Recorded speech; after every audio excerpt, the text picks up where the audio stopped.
प्रदेश जहां 2027 में विधानसभा के चुनाव होने हैं, उससे पहले दो ऐसी घटनाएं हुई हैं जिससे दो बड़ी और असरदार जातियों में रोष है। रोष किस वजह से यह भी बताऊंगा, और बनारस का मणिकर्णिका विवाद कैसे शंकराचार्य प्रयागराज में जो उनके साथ कथित अपमान की बातें सामने आई, इन दोनों घटनाओं ने बीजेपी के जो एक बीजेपी ने जातियों का गुच्छा बनाया था और एक मजबूत गुच्छा था वोट बैंक के लिहाज से, वो कैसे छिटक सकता है। क्या रोष है, क्या आक्रोश है, क्यों नाराजगी है, उसको डिकोड करेंगे, बात करेंगे बीजेपी के लिए कैसे घातक हो सकती हैं दो घटनाएं और उनका असर। चुनाव की बात कर रहा हूं, चुनाव के संदर्भ में। अब यह जान लीजिए कि अहिल्याबाई से जुड़ी, अहिल्याबाई की खंडित मूर्ति से जुड़ी खबर के बाद पाल समाज आक्रोश है और वो ये पाल समाज के कुछ संगठन रणनीति बना रहे हैं, दिल्ली चलो मतलब दिल्ली कूच की रणनीति बना रहे हैं। तो दूसरी ओर अभिमुक्तेश्वरानंद शंकराचार्य जी, उनका जो चैप्टर था उसमें आपने देखा होगा कि शिखाएं घींची गई, उससे ब्राह्मण समाज में बड़ी नाराजगी। तो एक तरफ पाल समाज, एक तरफ ब्राह्मण समाज नाराज है, आक्रोशित है, अब आंदोलित भी हो सकता है, क्योंकि पोस्टर ऐसे सोशल मीडिया पर सर्कुलेट हो रहे हैं कि चलो पाल समाज दिल्ली घेराव करने।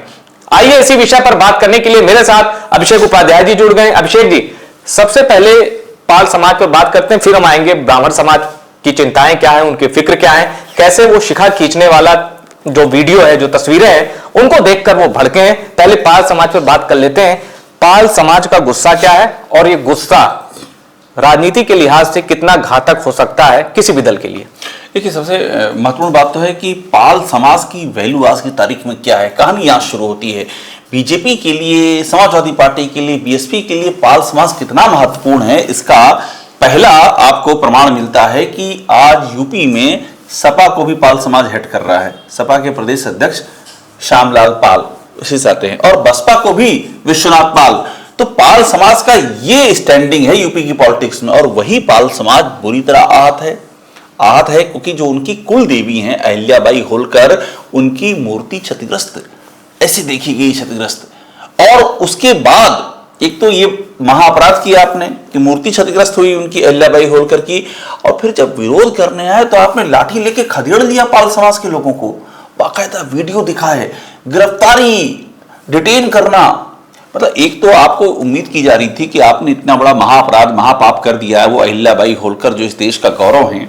हाँ, ये बड़ी अच्छी आपने कहा कि पाल समाज की कुल देवी देश का गौरव है। और एक चीज मैं आपसे कहूंगा कि बीच में जब उनकी 300वीं जयंती मनाई जा रही थी तो बीजेपी के प्रवक्ता या बीजेपी के लोग ये कह रहे थे कि क्या आपने कभी इसके पहले नाम सुना है, हमने इनके जन्मोत्सव को एक विराट उत्सव में तब्दील किया, ये हमारा एफर्ट है और इसका क्रेडिट क्यों ना हम ले, ऐसी बातें आ रही थी। फिर ये जो मूर्ति खंडित वाली एक अध्याय है इसमें अब वो बैकफुट पे नजर आ रहे हैं, वही बिल्कुल बैकफुट पे नजर आ रहे हैं। और देखिए, वो देवी अहिल्याबाई होलकर को सामने रख करके बीजेपी और आरएसएस दोनों ये बता रहे थे कि हम किस लीगेसी को बिलोंग करते हैं। yes. वो देवी अहिल्याबाई होलकर जिन्होंने मंदिरों का पुनर्निर्माण करवाया, काशी विश्वनाथ मंदिर का पुनर्निर्माण करवाया जिन्होंने, और जिनकी जो अपाल समाज इतना बड़ा समाज है वो उनको कुलदेवी मानता है। मतलब समझ लीजिए कि कितना कुछ एड्रेस कर रहे थे, राष्ट्रीयता एड्रेस कर रहे थे, इतनी महान प्रतापी वो शासक रही हैं, धर्म एड्रेस कर रहे थे कि जिस मंदिर को औरंगजेब ने तोड़ा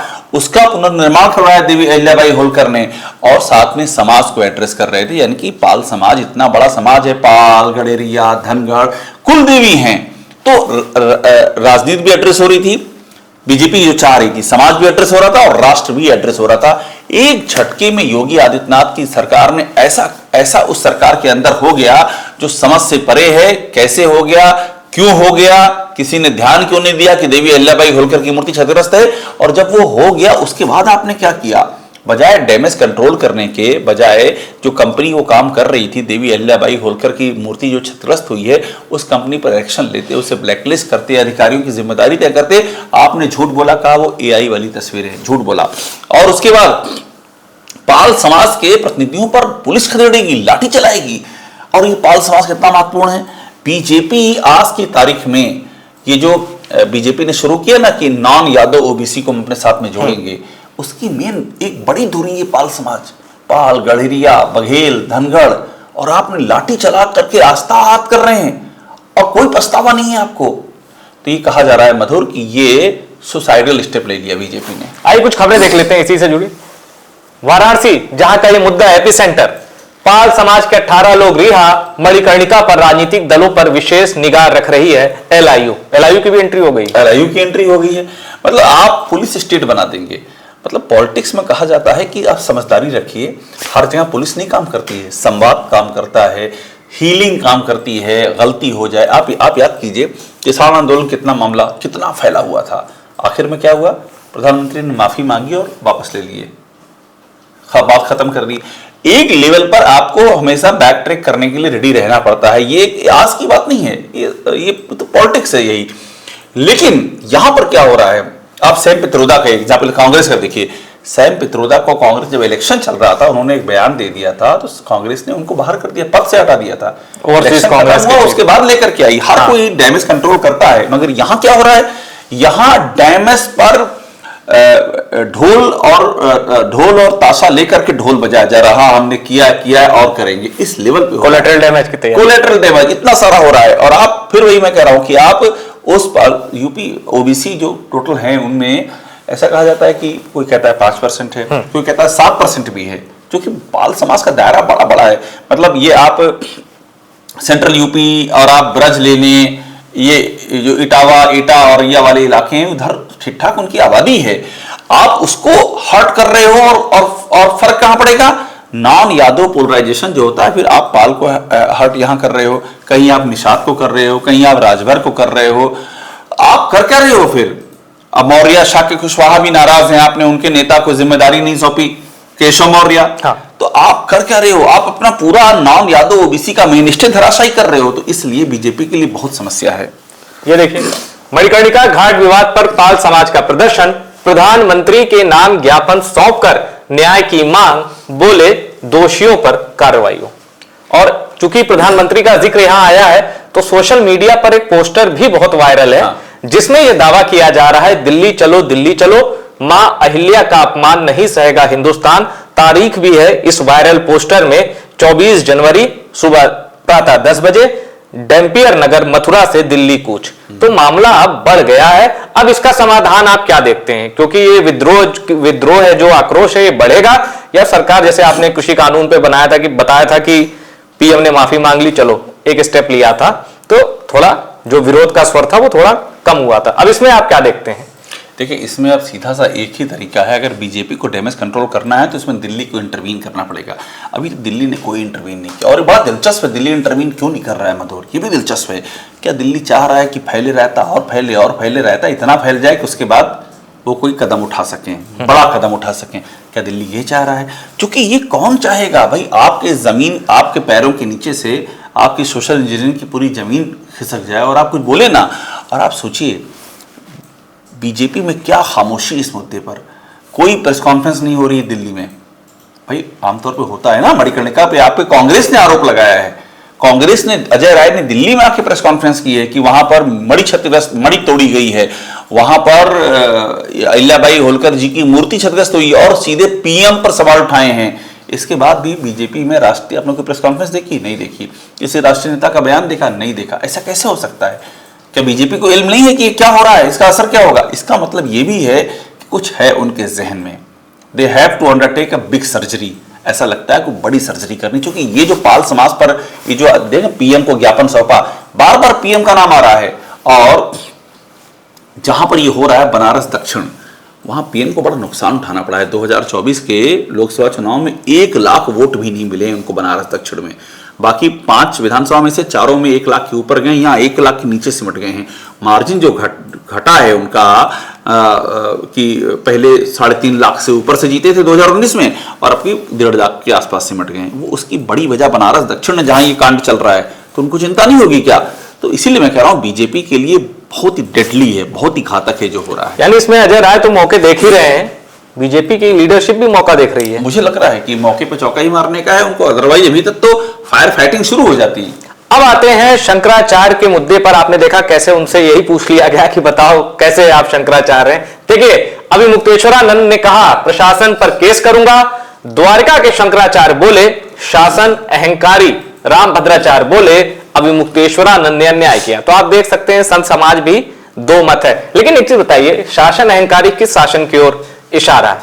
बहुत ही क्लियर कहा है इन्होंने, मैंने पूरा बयान सुना है कि आप जो स्वामी सदानंद सरस्वती हैं, द्वारका के शारदा पीठ के शंकराचार्य, इन्होंने क्लियर कहा है कि ये जो हुआ है, वहाँ की बात की है प्रयागराज की, ये सनातन का अपमान है, और कहा है कि गौ हत्या का पाप लगेगा, आपने स्नान से रोका है। तो जिन्होंने रोका है उनकी बात कही इन्होंने, क्लियर इनका निशाना। फिर आगे इन्होंने कहा है कि आपने बटुक ब्राह्मणों की शिखा खींची है, यहाँ ब्रह्मरंध्र होता है, ब्रह्म का निवास होता है, वो खींची है, तो सीधा निशाना है कि गौ हत्या का पाप लगेगा। खुल करके सामने आ गए हैं शंकराचार्य। अब ये जब बार बार ये कहते हैं ना कि ब्राह्मण और ब्राह्मण की शिखा खींचना, तो इसका मतलब ये भी है कि इशारा यही हो रहा है कि आपने ये जो किया है, ये निश्चित तौर पर बहुत बड़ा नुकसान होने जा रहा है। ये एकदम क्लियर है, ये जिस बात का इशारा कर रहे हैं। अच्छा, क्या है कि यूपी में ब्राह्मणों की जो पॉलिटिक्स है ना, उसमें बड़ा मायने रखता है, ये प्रतीक मायने रखते हैं। बार बार शिखा की बात करना, बार बार कहना कि वहां ब्रह्मरंध्र है, आपने किया है, ये बहुत नुकसानदेह है। अच्छा, एक चीज बताइए, ये ब्राह्मण पॉलिटिक्स में भी जिस तरह से एक उफान हम देख रहे हैं, अखिलेश यादव ने भी जो मीटिंग की थी सांसदों की, उसमें कहा कि 2027 के लिए रेडी रहो, सांसद जिताएंगे विधानसभा। तो उसमें कई नेताओं, उसमें सांसद भी हैं, सनातन पांडे भी हैं, पवन पांडे भी हैं और माता प्रसाद पांडे भी हैं। तो इनको जिम्मेदारी दी गई है कि आप ब्राह्मणों पर फोकस करिए। तो आपको लगता है कि देखिए, पाल समाज भी, अगर मैं जाऊं 2014 के बाद से बीजेपी की डायनेमिक्स पे, पाल समाज जुड़ा है, बीजेपी से जुड़ा है। अब मोटे तौर पर मैं कहूंगा ये दोनों वोट बैंक बीजेपी का है। लोकसभा चुनाव 2024 छोड़कर ये बीजेपी का वोट बैंक है। डेंट हो सकता है? देखिए, डेंट की संभावना है, इसमें दो राय नहीं हो। डेंट की संभावना इसलिए भी है क्योंकि बीजेपी के जो नेता हैं, आप उनका रिएक्शन देख लीजिए, उनको लग रहा है कि डेंट हो रहा है, कोई एग्रेसिव नहीं हो रहा है। योगी आदित्यनाथ और पुलिस दो ही किरदार हैं, बीजेपी कहीं भी सीन में नहीं है। बीजेपी वरना एग्रेसिव हो जाती है भाई। आप बीजेपी को घेरेंगे प्रयागराज पर, आप बीजेपी को घेरेंगे बनारस पर, हिंदुत्व पे घेरेंगे बीजेपी को, बीजेपी बर्दाश्त करेगी?